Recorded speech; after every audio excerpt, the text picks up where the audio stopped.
सभी को मेरा नमस्कार। तो स्वागत है नए टॉपिक पे। तो सबसे पहले मायरा ब्लॉग चैनल पे आप लोगों का बहुत बहुत प्यार से स्वागत। तो बहुत को क्या हो रहा है कि मेरा वीडियो ही डाउनलोड करके दूसरे चैनल पे भी अपलोड कर दे रहा है, इसलिए मैं अपना चैनल का नाम लेती हूँ हर वीडियो में, ताकि आपको पता चल सके कि मेरा रियल चैनल है और रियल ये मेरा वीडियो है। तो मैं कभी कभी ब्लॉग भी डालती हूँ, इसलिए मायरा ब्लॉग चैनल का नाम रखती हूँ। तो चलिए ज़्यादा बकबक ना करते हुए अपने टॉपिक पे आते हैं। तो आज का टॉपिक होगा हमारा नई कविता, जो कि मैं बिल्कुल सरल भाषा में समझाऊंगी कि नई कविता आखिर है क्या। नई कविता हम किसको कहते हैं। अगर नई कविता सिर्फ टॉपिक आपको लिखना आ जाए तो आप अच्छे से इसको लिख सकते हो। तो इस वीडियो में मैं सिर्फ नई कविता के बारे में चर्चा करूंगी। इसको आप पहले अच्छे से समझ जाओ कि नई कविता है क्या, किसे कहते हैं, कैसी कविता को नई कविता कहते हैं। फिर इसकी विशेषताएं का एक वीडियो में अलग से सेपरेट बनाऊंगी। तो चलिए पहले हम लोग नई कविता को समझते हैं। तो सन 1950 ईस्वी के बाद नई कविता का नया रूप शुरू हुआ। कितने ईस्वी के बाद नई कविता का नया रूप शुरू हुआ? तो सन 1950 ईस्वी के बाद, मतलब कि हमारा भारत 1947 में आज़ाद हो चुका था। तो आज़ादी के बाद कुछ सालों बाद 1950 के बाद जब कविताएं लिखी जाने लगी, उसका एक नया रूप आने लगा, तो उस कविताएं को हम क्या कहने लगे? नई कविता। तो इसकी शुरुआत कब से होने लगी? तो 1950 के बाद से नई कविता का नया रूप हुआ। फिर प्रयोगवादी कविता ही विकसित होकर नई कविता कहलाई। जो हम लोग प्रयोगवाद पहले पढ़े, तो प्रयोगवाद में क्या हो रहा था कि नए नए चीज़ों का प्रयोग करके हम कविताएं, रचनाएं, लेखक रचनाकार लोग लिख रहे थे और कुछ चेंजेस ला रहे थे नया नया प्रयोग करके। जो पुरानी परंपरा चले आ रहे थे, अगर वो उसे सही लगता था कि इसे हमें लेके चलना है तो वो लेके चलते थे। अगर नहीं लगता था कि इसे लेके चलना है तो उसे छोड़कर कुछ नए चीज़ों का भी प्रयोग करना शुरू किए। सिर्फ रचना, कविता, कहानी, उपन्यास इसमें ही नहीं, बल्कि अपने जीवन में भी। जैसे कि परंपरा से चले आ रहा था कि हमें लेडीज़ को घर में ही रहना है, घर से बाहर नहीं निकलना है। लेकिन जैसे जैसे समय बढ़ा, आगे चढ़ा, वैसे वैसे सोच बदलते गई, लोग आगे विकसित होने लगे। कुछ कुछ अपने जीवन में जोड़ने लगे, कुछ हटाने लगे। तो ऐसा ही चलते रहा। तो वही था हमारा प्रयोगवाद, जो रचना के लिए भी था और जो हम सामाजिक जीवन जीते हैं अपने जीवन के लिए भी जो प्रयोग करते थे उसके बारे में भी था। तो ठीक उसी प्रकार जैसे प्रयोगवाद का जो कविता था, जिसमें नए नए चीज़ जुड़ रहे थे, कुछ नया आ रहा था, तो उसी का विकसित होकर उसी में जो विकास हुआ, वही जाकर आगे उसका जो नाम पड़ा वो नई कविता कहलाया। ठीक है, आई होप आपको यहाँ क्लियर हुआ होगा अच्छे से कि प्रयोगवाद कविता ही विकसित होकर क्या हुआ कि नई कविता कहलाया। फिर यह कविता किसी भी प्रकार के वाद के बंधन में ना बंधकर वाद मुक्त होकर रची गई। फिर जो नई कविताएं जो थी वो क्या हुआ कि किसी भी प्रकार के बंधन में रहकर वो रचना नहीं लिखी जा रही थी। कविताएं या कुछ भी जो रचना हो रही थी वो लिखी नहीं जा रही थी, बल्कि मुक्त होकर, सारे चीज़ों से मुक्त होकर, एकदम आज़ादी से हम स्वच्छंद मन से कुछ भी रचना, लेखक लोग जो थे अपने मन से कुछ भी लिख सकते थे, जो उन्हें सही लगे कि हाँ इससे लोगों का भलाई हो सकता है, इसे पढ़कर लोग आगे बढ़ सकते हैं, विकसित हो सकते हैं। उस तरह की रचनाएं वो करने लगे, ना कि जो हमारा परंपरा चला आ रहा है कि हम ऐसे ही लिख सकते हैं, यही शैली में, यही भाषा में लिख सकते हैं, इसी चीज़ का हम प्रयोग करके लिख सकते हैं। ऐसा कुछ भी नहीं था, बल्कि हम अपने अनुसार भी हम लिख सकते थे। तो मतलब कि जो एक बंधन था, उस बंधन से निकल कर रचनाएं होने लगी। फिर है नई कविता की विषय वस्तु मात्र चमत्कार ना होकर एक भोगा हुआ यथार्थ जीवन है। नई कविता परिस्थितियों की उपज है। मतलब नई कविता जो है वो विषय वस्तु मात्र चमत्कार ना होकर, मतलब सिर्फ एक विषय वस्तु का समान ना मानकर, चमत्कार ना होकर, भोगा हुआ यथार्थ जीवन है। मतलब जो हम जीवन जो भोगा था, लोग उस समय जो भोग रहा था, आज़ादी से पहले या आज़ादी के बाद भी थोड़े बहुत कष्ट थे, तो जो भोगा हुआ जो जीवन था उससे उभरने का, उससे निकलने का नई कविता एक जरिया था। लोग जो पहले के लेखक रचनाकार थे वो अपने कविता के माध्यम से भी देश को भी आज़ाद करवाएं। जैसे जो अच्छे से डीपली पढ़े होंगे उन्हें पता होगा कि वो कैसे अपने रचनाएं के द्वारा लोगों को जागरूक करते थे, लोगों में गर्मी लाते थे कि हमें कैसे अंग्रेजों से छुटकारा पाना है। वो मतलब कि खुलेआम बोलकर नहीं बल्कि अपने रचनाएं के द्वारा हिंदू लोग या अपने भारतवासी को जगाने का काम कर रहे थे।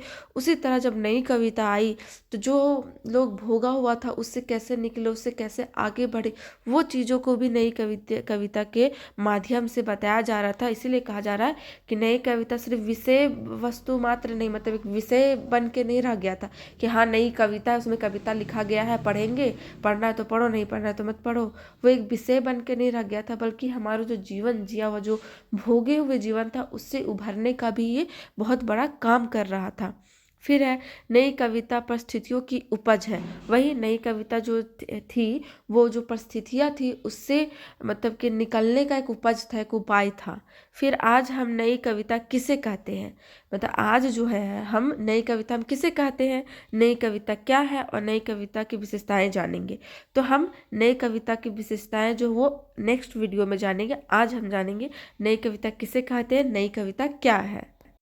तो नई कविता स्वतंत्रता के बाद लिखी गई वह कविता है जिसमें नवीन भावबोध, नए मूल्य तथा नए शिल्प विधान है। मतलब कि नई कविता जो है वो स्वतंत्रता के बाद लिखी गई कविता है, ठीक है। जब आज़ादी हमें मिल गया था उसके बाद जो लिखी जा रही कविता थी उसे हम नई कविता कहते हैं, जिसमें नई मतलब जिसमें क्या हुआ था कि नवीन भावभेद, मतलब नया भाव आ रहा था, नया भावबोध का उपयोग हो रहा था, नए मूल्य मतलब नए नए चीज़ों का प्रयोग हो रहा था, नया शिल्प विधान, लिखने का जो शिल्प शैली थी, शिला थी लिखने का, कविताएं, वो कुछ नया चेंजेस हो रहा था सब चीज़ में। जैसे प्रयोगवाद में चेंजेस होने शुरू हुआ और नई कविता में वो बिल्कुल नया रूप में बन के तैयार होने लगा। तो यही थी, इसी तरह से नई कविता में बदलाव हो रहे थे, मतलब बदलाव पूरा हो चुका था, बिल्कुल नया कुछ देखने को मिल रहा था हमें कविताएं में, रचनाएं में। फिर नई कविता में मानव का वह रूप जो दार्शनिक है, वादों से परे है, जो एकांत में प्रकट होता है, जो प्रत्येक स्थिति में जीता है, प्रतिष्ठित हुआ है। मतलब कि नई कविता में क्या हुआ कि मानव का वह रूप सामने आया जो कि दार्शनिक है, वादों से परे है, मतलब कोई वादा ये नहीं कि हम वो जो वादा किए हम उसी को निभाएंगे, वो भी नहीं है, बल्कि जो एकांत में प्रकट होता है, जो अपने आप में प्रकट होता है, जो प्रत्येक स्थिति में जीता है, प्रतिष्ठित हुआ है। मतलब यहाँ सिंपली भाषा में समझिए कि नई कविता में जब नया चीज़ आनी शुरू हुई तो उसमें ज़्यादातर देखा गया कि मानव का वह रूप आया जो दार्शनिक हो, जिसे हम दर्शन कर सकते, जो रचनाएं हम पढ़ के, जो रचनाएं लिखी जा रही थी नई कविता में, ठीक है, यहाँ समझिएगा, लिखी जा रही थी। तो ऐसे से आप रचनाएं देखिएगा भी कि आप जिसे पढ़ तो रहे हैं, पर पढ़ भी रहे हैं और समझ भी रहे हैं और आपके सामने एक छवि आ रही है, तो आप क्या करें, दर्शन कर रहे हैं उस चीज़ का, तो यही दार्शनिक है। फिर वादों से परे है, फिर जो वो परंपरा, जो वादा किया जा पहले से जो चला आ रहा था कि हमें जो रचनाएं करने हो इस नियम कानून से करना है, तो एक तरह से वो वादा ही चल रहा था। तो उस चीज़ से परे, मतलब उस चीज़ को छोड़कर जो एकांत में प्रकट होता हो, जो अपने मन से जो प्रकट हम कर रहे हैं, जो मेरा मन का भाव है, हम जिसे लोगों तक पहुंचाना चाहते हैं, अपने फीलिंग्स को जगाना चाहते हैं, बताना चाहते हैं, वो चीज़ नई कविता में आने लगी, जो प्रत्येक स्थिति में जीता हो। जो लेखक रचनाकार है वो ऐसे रचनाएं कर रहे हैं जो हर स्थिति में वो जी रहा है, या खराब स्थिति वो अपने कविताएं में बता रहे हैं, फिर भी उसमें आपको जीने का एक उमंग नजर आ रहा है, या अच्छा परिस्थिति हो उसमें भी वो जी रहा है। तो ऐसे करके नई कविताएं में रोचक एक भाव उत्पन्न हुआ जिसे हर लोग पढ़ के उसमें गुम हो जाए, या खराब स्थिति भी चल रहा हो तो उसमें सर झुका के जीना ना बल्कि सर उठा के ही जी रहे हो। तो ऐसे ऐसे नई कविताएं में क्या हुई, रचनाएं होने लगी। तो इस तरह से नई कविता में सारी चीज़ पाई गई, बदलाव आई। फिर उसने लघु मानव को, उसके संघर्ष को बार बार वर्ण या बनाया गया, मतलब कि मानव के जो संघर्ष थे उसको बार बार नई कविता में बताया गया है। नई कविता में दोनों परिवेश को लेकर लिखने वाली कवि है। नई कविता में क्या है कि दोनों परिवेश को लेकर लिखने वाली कविता, एक तो जैसे कि अपने भाव को प्रकट करने वाला, जो उसे सही लग रहा है, सब चीज़ से परे हटकर लिख रहा है, और एक है कि मानव संघर्ष को, जो लोग संघर्ष किए हैं, जैसे कि आज़ादी के लिए कितने संघर्ष किए, चाहे अपने खेती बाड़ी में जो उनके साथ शोषण हो रहे थे, मतलब कोई भी चीज़ के लिए जो आगे बढ़ गया, स्त्री प्रथा ले लीजिए, स्त्री लोग के साथ जो होता था वो सबसे स्त्री कैसे उभरी निकली, संघर्ष की, उस सब के बारे में भी नई कविता में पाई जाती है। तो क्या हो रहा है कि नई कविता में आपको प्राकृतिक से भी जुड़ी चीज़ें मिलेगी, जिसमें क्या हो रहा है कि हर तरह के आपको शैली में, हर तरह के परिवेश में आपको रचनाएं मिलती है, कविताएं मिलती है, जो किसी व्यक्ति से जुड़ी हो या किसी प्राकृतिक से जुड़ी हो, या हमें जो शोषण होती थी, संघर्ष जो लोग किया है उसके बाद से जुड़े हो। तो हर तरीका के नई कविता में परिवेश में लिखने वाले कवि थे। एक और ग्रामीण परिवेश, दूसरी ओर शहरी, जिसमें कुंठा, घुटन, असमानता, कुरूपता आदि का वर्णन हुआ। देखिए, एक तरफ ग्रामीण परिवेश के बारे में भी बताया जाता था नई कविता में कि गांव का कैसा परिवेश है, कैसा माहौल है, क्या स्थिति है। फिर दूसरी ओर शहरी, जिसमें कुंठा, घुटन, असमानता, और दूसरी ओर का शहर के बारे में भी बताया जाता था, जिसमें घुटन से लोग कोई जी रहा है, कुंठा में जी रहा है, असमानता, किसी में समानता नहीं है, असमानता, कोई ऊंचा है कोई नीचा, कोई अमीर है तो अपने आप को बहुत अमीर समझ रहा है, गरीब है तो उसको कुछ भी नहीं समझ रहा है। और कुरूपता, जिसमें क्रूर है, मतलब किसी के मन में भी एक दूसरे के प्रति इतना प्यार नहीं, बस अपने से अपने मतलब है, दूसरा अगर किसी का खराब भी हो रहा है तो उससे कुछ उसका मतलब नहीं है। ये सारी चीज़ों का क्या है कि नई कविता में वर्णन हुआ है, ये सारी चीज़ों को नई कविता में बतलाया गया है, रचनाएं किए गए हैं। फिर है, नई कविता को वस्तु की अपेक्षा शिल्प की नवीनता के अधिक गंभीर चुनौती दी है। मतलब नई कविता जो है वो क्या है कि वस्तु की अपेक्षा शिल्प की नवीनता ने अधिक गंभीर चुनौती दी है। मतलब वस्तु को ज़्यादा ना देकर, बल्कि जो शिल्प से ली थी, जो लिखने की तरीका थी कविताएं, उसमें ज़्यादा चुनौती दे दी नई कविता, ज़्यादा चेंजेस ला दिया। फिर नए शिल्प अपनाना और परंपरागत शिल्प को तोड़ना दुष्कर कार्य था। मतलब कि नया जो शिल्प शैली थी, नया जो लिखने का तरीका था कविताएं, उसे अपनाना, और जो परंपरा जो पहले से चला आ रहा था उसे तोड़ देना, वो दुष्कर कार्य था, ऐसा बोला जा रहा है।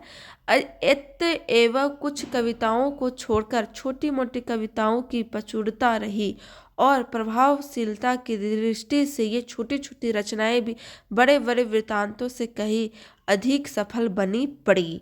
मतलब कि कुछ कविताओं को छोड़कर छोटी मोटी कविताओं की प्रचुरता रही, कुछ कविताओं को छोड़कर छोटी मोटी कविताओं की क्या हो कि ज़्यादा वो फैला, प्रचुरता रही, ठीक है। और प्रभावशीलता की दृष्टि से ये छोटी छोटी रचनाएं भी बड़े वृत्तांतों की कई अधिक सफल बन पड़ी।